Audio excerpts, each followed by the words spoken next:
성경 말씀은 사무엘상 11장 6절에서 11절 말씀입니다. 사무엘상 11장 6절에서 11절 제가 봉독해 드리겠습니다. 사울이 이 말을 들을 때에 하나님의 영에게 크게 감동되매 그의 노가 크게 일어나 한 겨리의 소를 잡아 각을 뜨고 전령들의 손으로 그것을 이스라엘 모든 지역에 두루 보내어 이르되 누구든지 나와서 사울과 사무엘을 따르지 아니하면 그의 소들도 이와 같이 하리라 하였더니 여호와의 두려움이 백성에게 임하매 그들이 한 사람같이 나온지라. 사울이 베색에서 그들의 수를 세어보니 이스라엘 자손이 30만 명이요 유다 사람이 3만 명이더라. 무리가 와 있는 전령에게 이르되 너희는 길르앗 야베스 사람에게 이같이 이르기를 내일 해가 더울 때에 너희가 구원을 받으리라 하라. 전령들이 돌아가서 야베스 사람에게 전하매 그들이 기뻐하니라. 야베스 사람들이 이에 이르되 우리가 내일 너희에게 나아가리니 너희 생각에 좋을 대로 우리에게 다 행하라 하니라. 이튿날 사울이 백성을 3대로 나누고 새벽에 적진 한가운데로 들어가서 날이 더울 때까지 암몬 사람들을 치매 남은 자가 다 흩어져서 둘도 함께한 자가 없었더라. 아멘.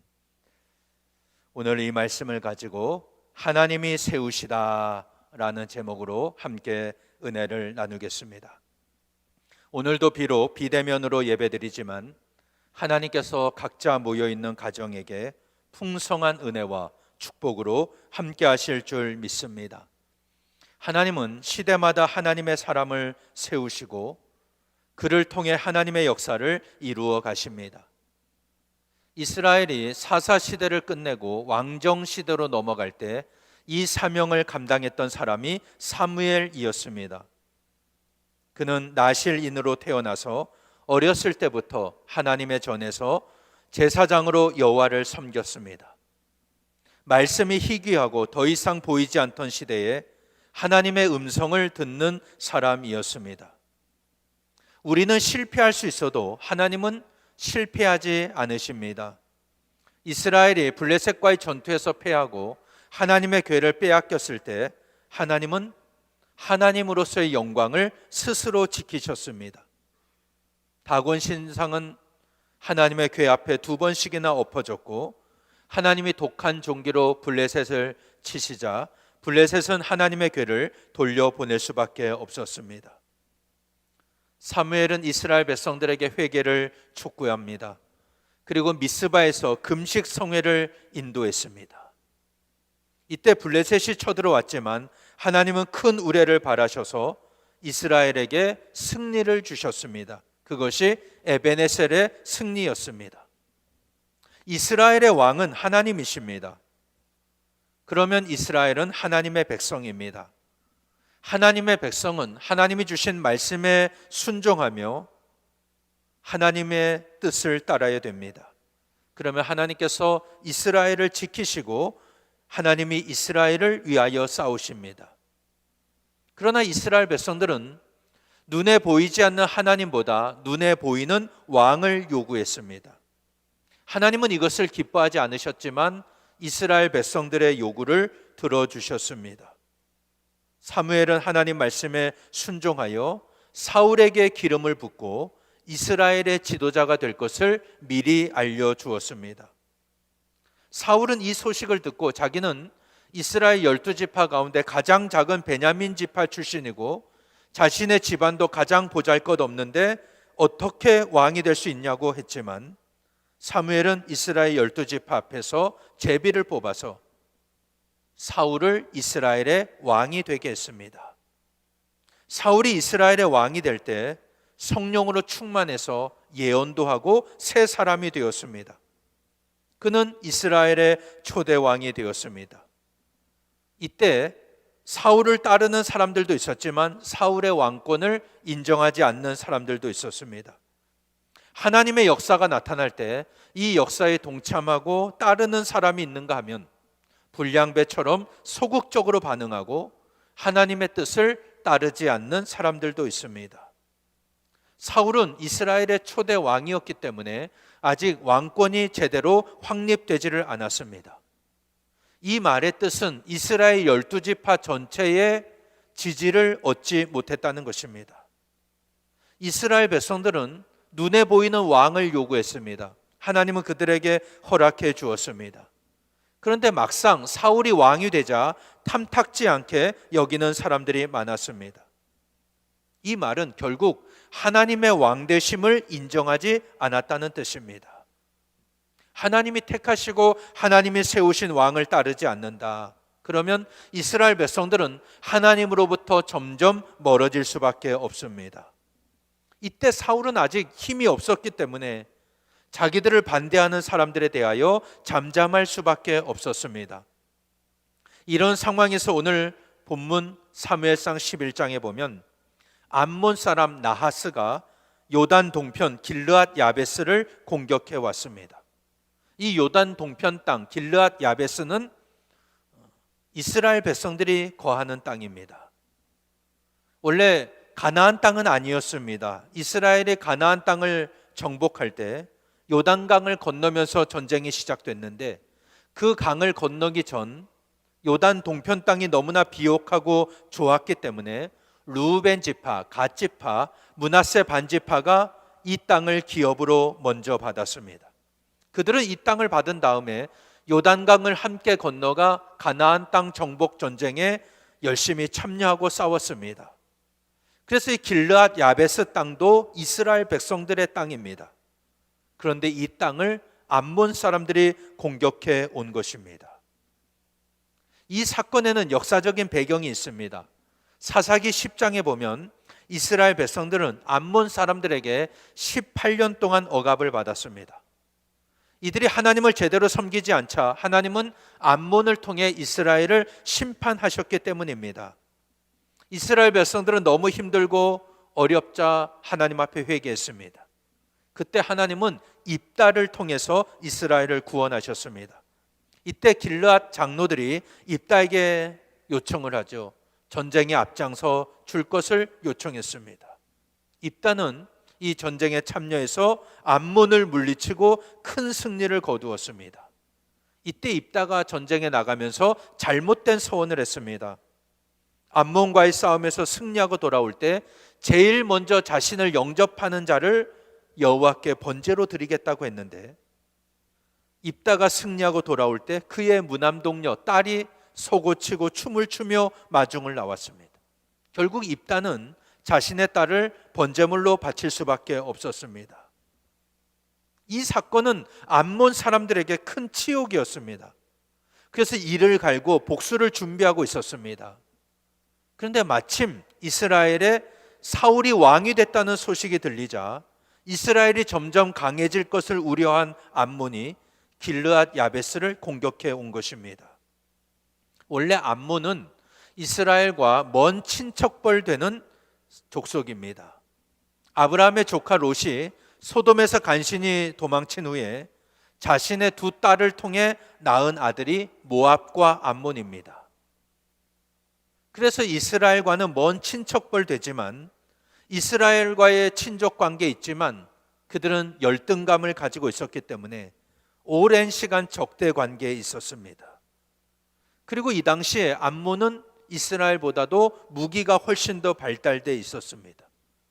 객관적인 힘으로 볼 때는 암몬이 훨씬 강했습니다. 이 암몬이 길르앗 야베스를 공격해 오자 야베스 사람들은 싸울 의지가 없었습니다. 야베스라는 말은 히브리어 발음이 야베쉬인데 이 말의 뜻은 건조한 지역이라는 뜻입니다. 건조한 지역. 그 의미는 말라 비틀어지다, 약하다라는 뜻이 있습니다.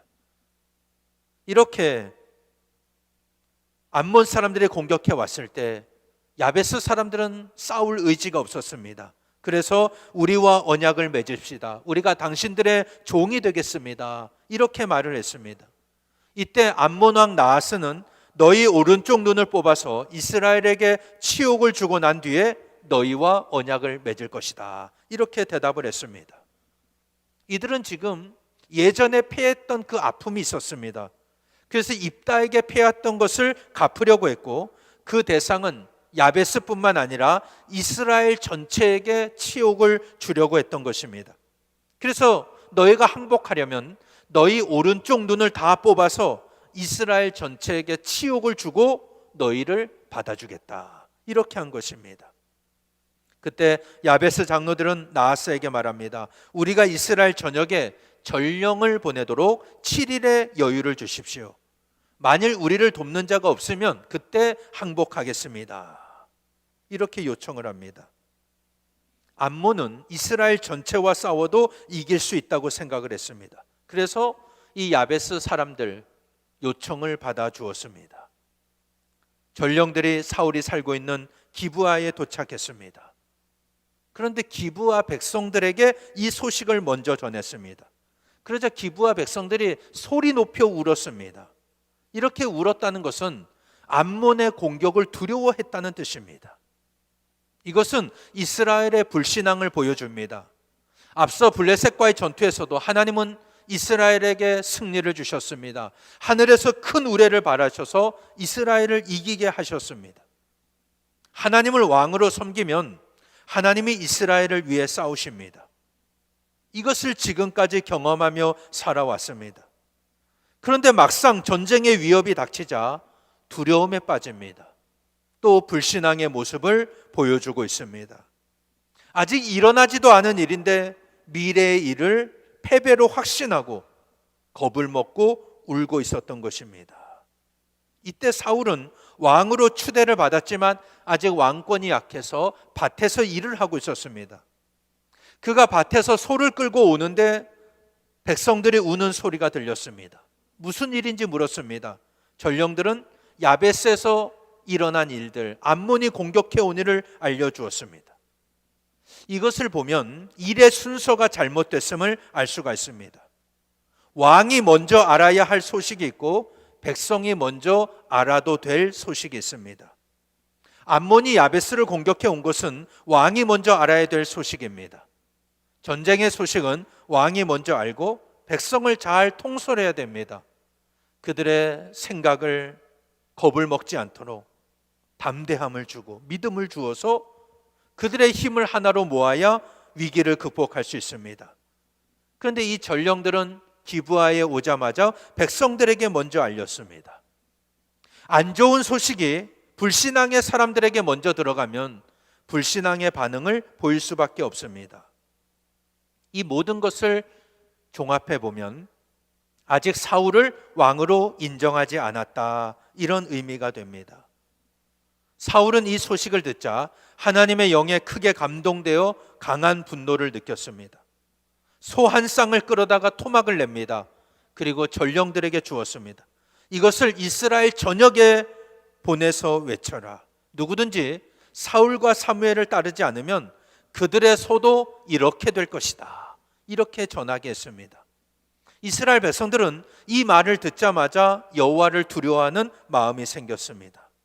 그래서 그 백성들이 전쟁하기 위해서 모였는데 사울이 베색에서 숫자를 세어보니 이스라엘 사람이 30만 명이었고 유다 사람만 3만 명이었습니다. 사울은 하나님의 영에 감동되어 이런 일을 감당했습니다. 성령의 사람은 반응이 다릅니다. 불신앙의 사람들은 소리 높여 울었지만 사울은 이스라엘을 하나 되게 했습니다. 하나님은 성령의 사람을 위기 앞에서 담대하게 하십니다. 그에게 거룩한 용기를 주십니다. 다윗이 골리앗과 싸울 때도 마찬가지였습니다. 골리앗이 하나님을 저주합니다. 이스라엘을 모욕합니다. 그때 이스라엘 군대는 아무도 대적할 수가 없었습니다. 그러나 다윗은 할례받지 않는 블레셋 사람이 살아계신 하나님의 군대를 모욕하는 걸 참을 수 없었습니다. 그래서 하나님의 이름으로 물매만 들고 나가서 골리앗을 쓰러뜨릴 수 있었습니다. 하나님은 다윗에게 담대함을 주셨습니다. 거룩한 용기를 주신 것입니다. 성령의 사람은 이렇게 위기 앞에서 담대합니다. 그리고 사울은 암몬과의 싸움을 결정할 때 이스라엘의 장로들을 모아놓고 회의하지를 않습니다. 자기가 끌고 오던 소를 잡아서 토막을 내고 이스라엘 전역에 보냈습니다. 누구든지 따르지 않으면 그들의 소도 이렇게 될 것이다 선포했습니다. 그때 이스라엘 백성들의 마음은 여호와를 두려워하게 되었습니다. 그래서 모인 사람이 33만 명이었습니다. 죄의 특징은 확산성입니다. 죄는 가만히 있지 않습니다. 주변 사람들에게 금방 퍼져나갑니다. 그런데 죄만 그런 것이 아니라 믿음의 담대함도 마찬가지입니다. 이 사울의 담대함이 이스라엘 전역으로 퍼져나가게 됐습니다. 그래서 모래알 같았던 이스라엘의 12지파는 성령 안에서 하나가 될 수 있었습니다. 이렇게 한 사람의 믿음은 너무나 중요합니다. 하나님은 시대마다 하나님의 사람을 세우십니다. 그 사람을 통해서 하나님이 예비하신 놀라운 역사를 이루어 가십니다. 그러면 하나님이 세우시는 그 한 사람, 하나님이 쓰시는 그 사람은 어떤 사람이겠습니까? 바로 믿음의 사람이고 성령의 사람입니다. 오늘 내가 믿음으로 온전히 준비되고 성령으로 충만하면 하나님은 나를 사용하십니다. 그런 교회를 사용하십니다. 우리 교회도 마찬가지입니다. 지금 오늘 한국 사회 안에서 교회의 이름은 땅에 떨어져 있습니다. 세상 사람들은 교회를 인정하지 않습니다. 그러나 하나님은 하나님의 영광을 스스로 지키시는 분입니다. 우리는 실수하고 넘어져도 하나님은 하나님의 궤를 이스라엘로 다시 돌아오게 하셨습니다.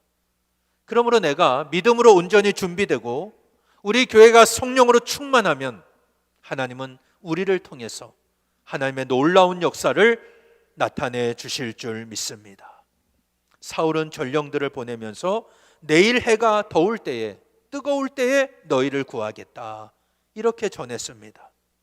야베스 사람들은 이 말을 듣고 매우 기뻤습니다. 그리고 암몬 왕 나하스에게 내일 우리가 항복할 테니 당신들이 좋은 대로 하십시오 이렇게 말을 했습니다. 기브아 사람들도 마찬가지입니다. 그들은 패배를 두려워서 울던 사람이었습니다. 그러나 이제는 승리를 확신하는 믿음의 사람이 되었습니다. 그 마음에 담대함이 생겼습니다. 내일 해가 뜨거울 때 너희를 구하겠다. 이 말은 내일 정오가 되기 전에 이길 수 있다는 확신이었습니다. 야베스 사람들은 이 말을 듣고 기쁨으로 충만했습니다. 그래서 암몬 왕에게 내일 항복하겠다 말을 했을 때 이 암몬 왕은 아무 의심 없이 그 말을 받아들였습니다. 교만해서 이스라엘을 우습게 여겼기 때문입니다. 오늘 싸우나 내일 싸우나 이길 자신이 있다 생각했기 때문입니다. 그래서 아무런 긴장감 없이 기다리고 있었는데 사울은 이스라엘 군대를 3대로 나누어서 암몬을 새벽에 기습으로 공격했습니다. 이 암몬 족속은 아무 준비 없이 넋놓고 있다가 속수무책으로 당할 수밖에 없었습니다. 그래서 이스라엘은 새벽부터 해가 뜨거울 때까지 암몬 족속을 쳐서 죽였는데 그 남은 자가 흩어질 때 두 사람이 함께한 자가 없을 정도로 이스라엘에게 큰 승리가 주어졌습니다. 이 사건을 통해 하나님은 위기 가운데 사울을 왕으로 높이 세우셨습니다. 이제는 사울을 모든 백성들이 실질적이고 공식적인 왕으로 인정하게 되었습니다.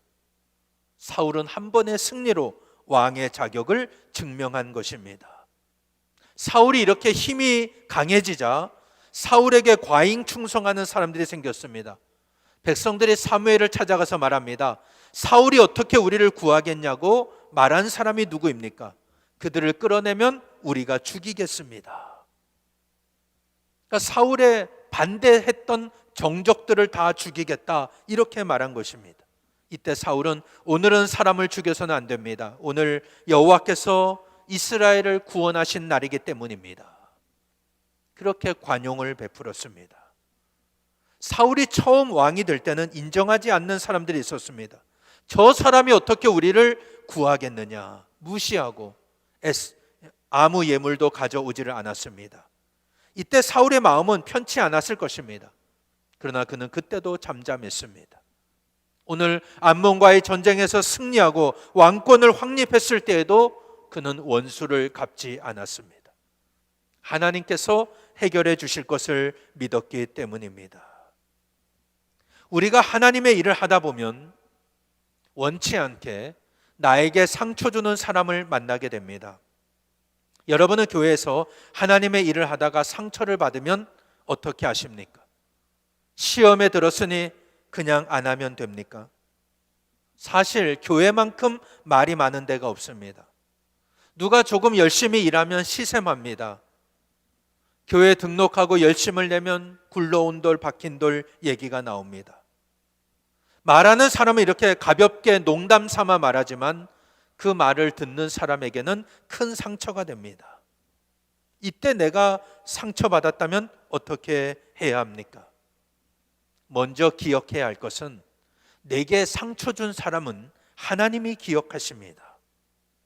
이때는 힘들어도 그냥 무시하고 계속 가면 됩니다. 그러면 아무 일도 일어나지 않습니다. 나에 대해서 말하는 사람도 큰 의미를 두고 말한 게 아닙니다.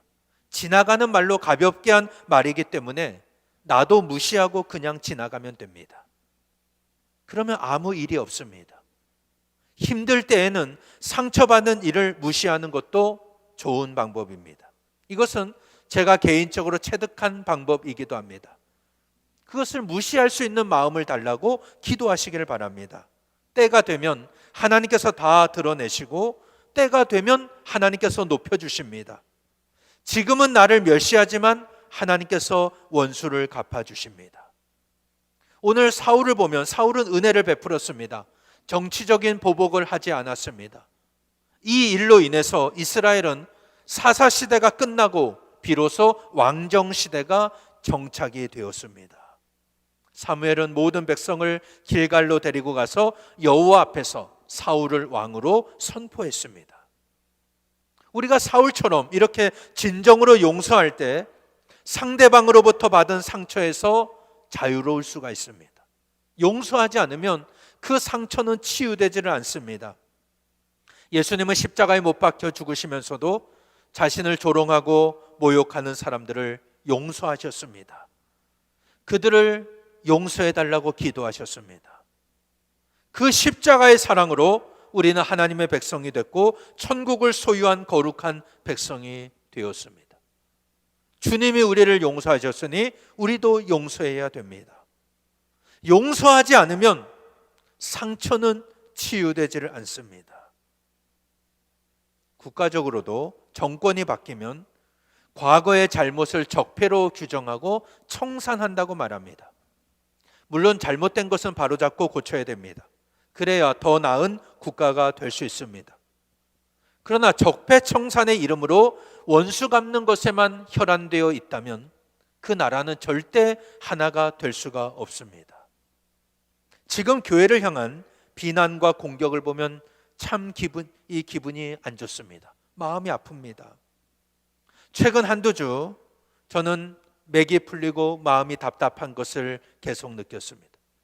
이게 코로나 블루, 코로나 우울증인가 라는 생각도 했습니다. 계속 교회와 집에만 있다 보니 사람이 이상해지는 것 같습니다. 아마 여러분들도 마찬가지일 것입니다. 그런데 이 답답함은 단순히 밖을 나가지 못했기 때문에 생긴 것이 아니라 교회에 대한 세상의 공격과 잘못된 시선 때문이기도 합니다. 정부 발표나 뉴스를 보면 교회를 계속 공격합니다. 그것이 의도된 것인지 아닌지는 정확히 알 수 없지만 교회의 이미지는 이미 땅에 떨어졌습니다. 앞으로 전도를 어떻게 해야 할지 앞이 막막합니다. 교회 안에서 실망하고 믿음의 길을 떠난 사람을 어떻게 해야 할지, 우리의 자녀들이 하나님으로부터 점점 멀어지면 어떻게 해야 할지, 이 모든 것이 마음을 무겁게 합니다. 이런 상황을 만든 사람들에게 화가 납니다. 이런 상황을 교묘하게 이용하는 사람들에게 화가 납니다. 이 상황에서 우리 교회는, 한국 교회는 어떻게 해야 합니까? 로마서 12장 14절에서 21절은 이렇게 말씀합니다. 너희를 박해하는 자를 축복하라. 축복하고 저주하지 말라. 즐거워하는 자들과 함께 즐거워하고 우는 자들과 함께 울라. 서로 마음을 같이하며 높은 데 마음을 두지 말고 도리어 낮은 데 처하며 스스로 지혜 있는 채 하지 말라. 아무에게도 악을 악으로 갚지 말고 모든 사람 앞에서 선한 일을 도모하라. 할 수 있거든 너희로서는 모든 사람과 더불어 화목하라.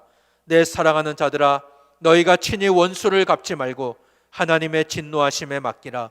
기록되었으되 원수 갚는 것이 내게 있으니 내가 갚으리라고 주께서 말씀하시느니라. 내 원수가 줄이거든 먹이고 목마르거든 마시게 하라. 그리함으로 네가 숯불을 그 머리에 쌓아 놓으리라. 악에게 지지 말고 손으로 악을 이기라. 이렇게 말씀하고 있습니다. 오늘 말씀을 준비하면서 마음이 굉장히 답답했지만 이 말씀이 큰 위로가 되었습니다. 우리를 힘들게 하는 사람, 마음에 상처를 주는 원수 같은 사람들 어떻게 해야 합니까? 너희를 박해하는 자들을 축복하고 저주하지 말라고 말씀하셨습니다. 악을 악으로 갚지 말고 모든 사람 앞에서 선한 일을 도모하라고 말씀하십니다. 너희가 친히 원수를 갚지 말고 하나님의 진노하심에 맡기라고 하셨습니다. 원수가 줄이면 먹을 것을 주고 목마르면 마실 것을 주라고 하셨습니다. 그러면 하나님께서 원수의 머리 위에 숯불을 쌓아 놓으신다고 하셨습니다. 때가 되면 하나님께서 해결하십니다.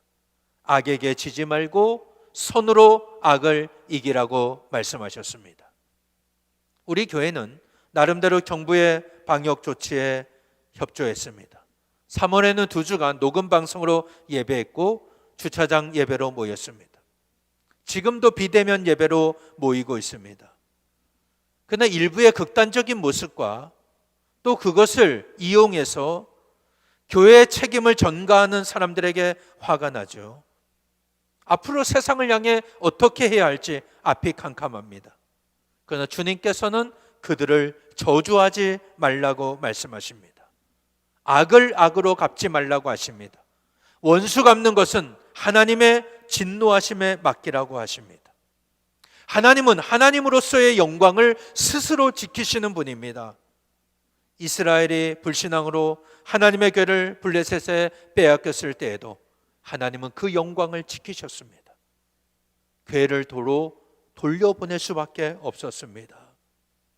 지금 개인적으로 힘든 시간을 보내고 계신 분들, 경제적으로 어려운 분들에게 오늘 말씀이 위로와 소망의 말씀이 되시기를 바랍니다. 사울은 왕이었지만 힘이 없었습니다.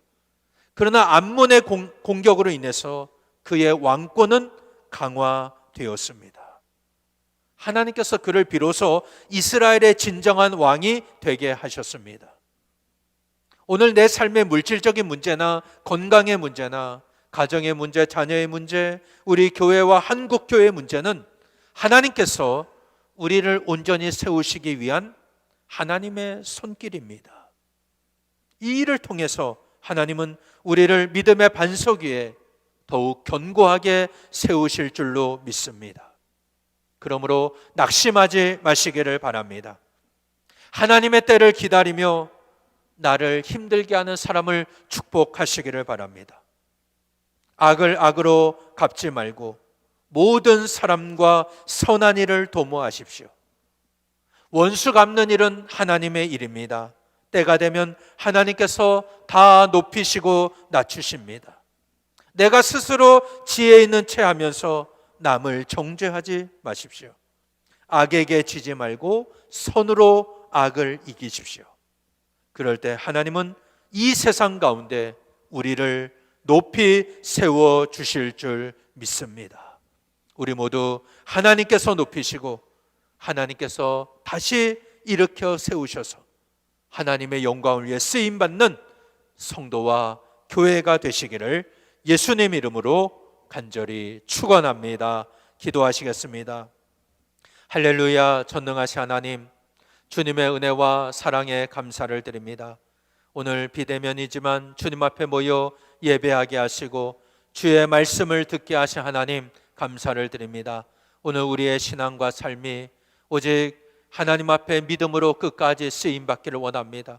우리 인생 가운데 힘들고 어려운 일이 찾아왔을 때 우리를 하나님 앞으로 인도하시는 하나님의 손길임을 기억하게 하시고 하나님의 뜻에 맡기며 주님의 때를 기다리고 하나님의 손에 쓰임 받을 때 우리가 이 세상을 향해 담대하며 승리하는 인생 될 줄로 믿습니다. 하나님, 우리가 철저하게 주의 뜻에 순종하며 하나님 앞에 맡기고 주님을 의지할 때 하나님, 모든 문제가 사라지며 우리가 승리하는 인생이 되며 우리의 모든 무너진 것들이 일어나게 될 줄로 믿습니다.